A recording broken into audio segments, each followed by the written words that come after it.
Manhoef dinaturalisasi, timnas Indonesia akan mendapatkan tambahan pemain berkualitas yang sudah teruji di Eropa.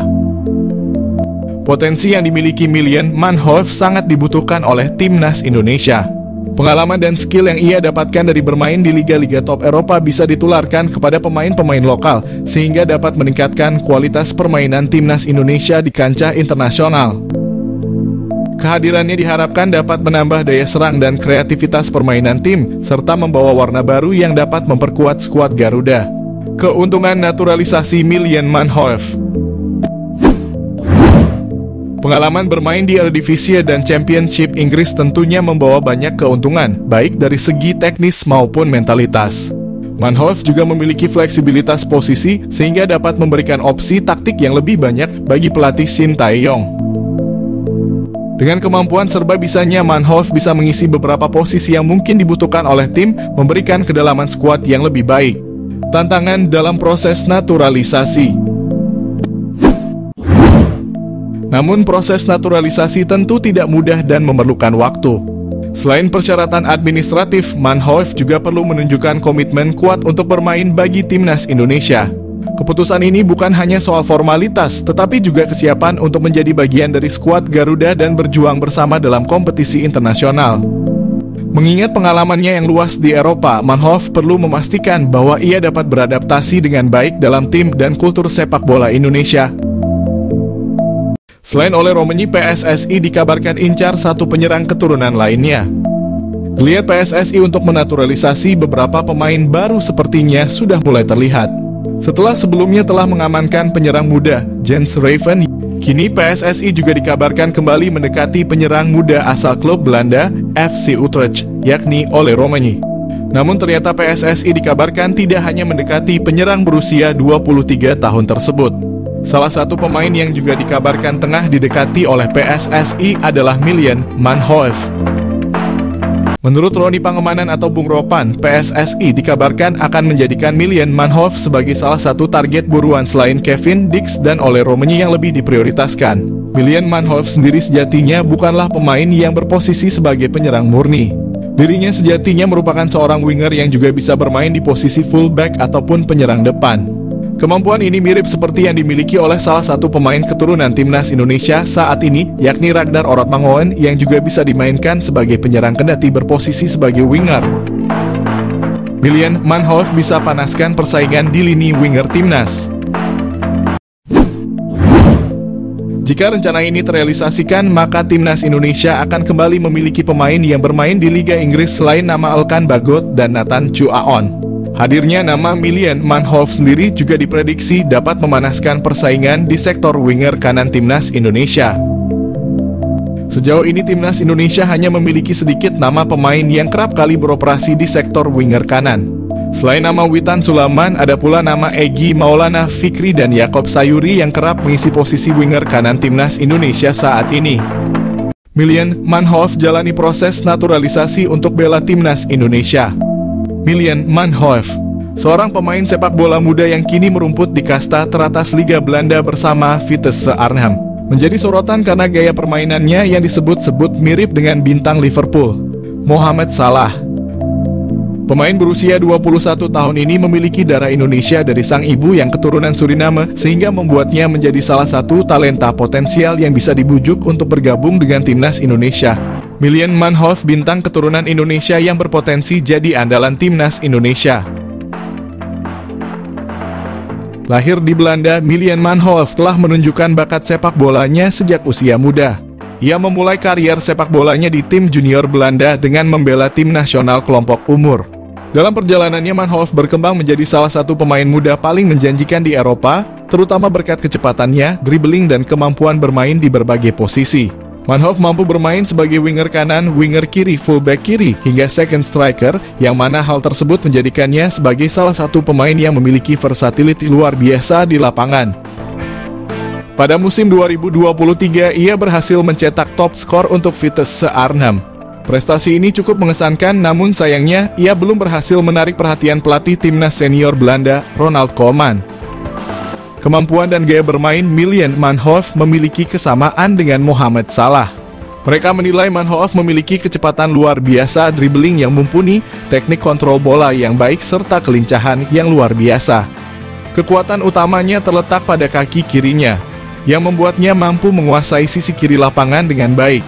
Mirip dengan gaya permainan Mohamed Salah yang sering kali melakukan penetrasi dari sayap kanan ke tengah. Pujian dari FF Challenge Scout ini bukan tanpa alasan. Manhoef telah membuktikan diri sebagai pemain yang dapat diandalkan dalam berbagai situasi di lapangan. Dengan kemampuan untuk bermain di berbagai posisi, ia memberikan fleksibilitas taktik yang dapat menguntungkan tim manapun yang ia bela.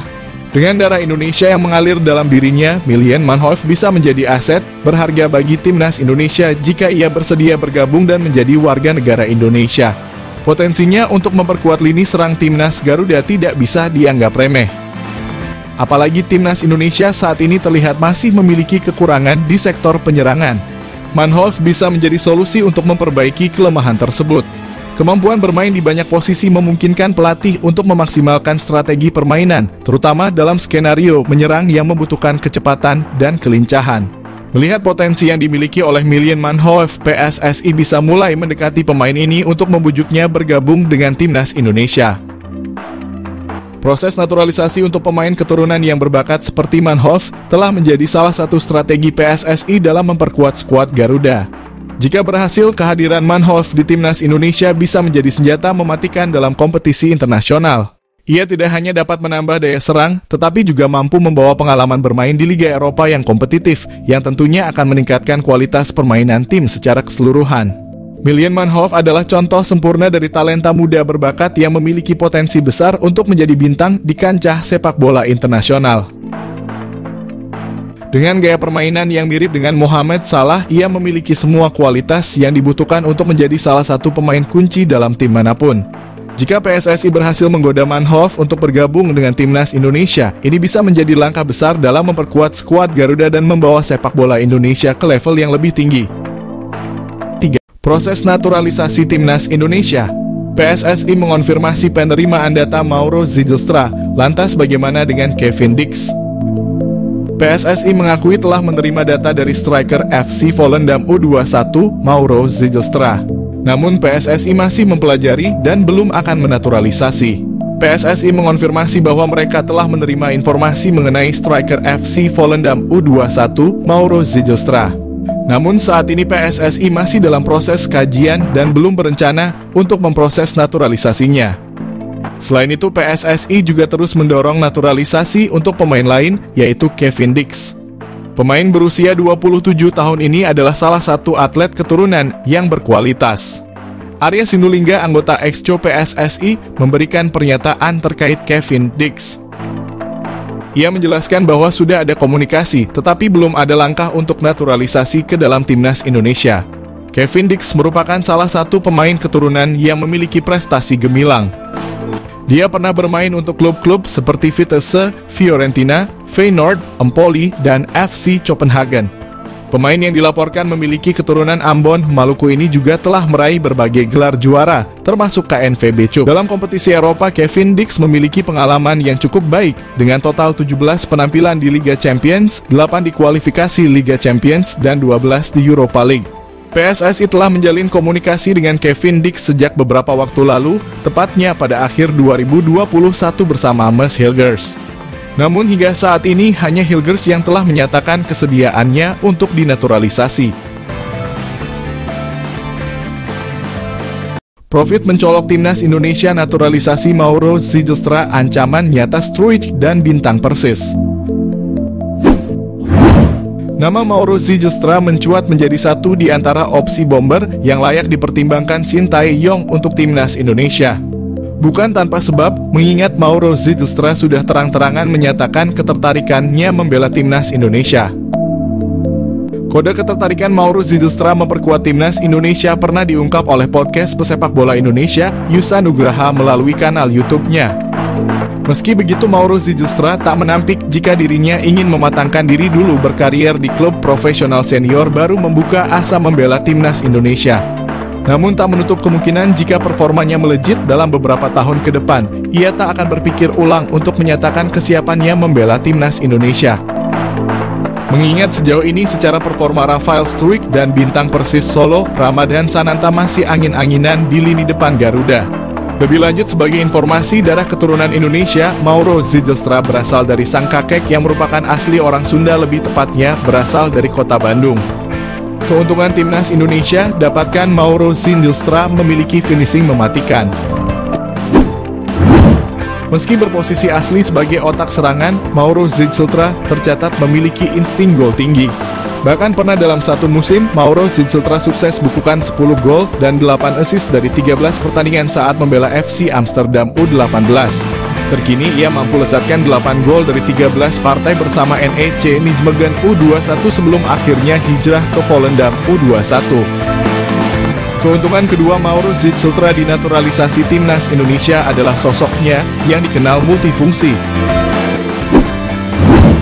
Selain bisa dimainkan di pos penyerang tengah, Mauro Zijlstra bisa juga diperankan di posisi gelandang serang. Meski begitu, posisi asli seorang Mauro Zijlstra adalah gelandang serang.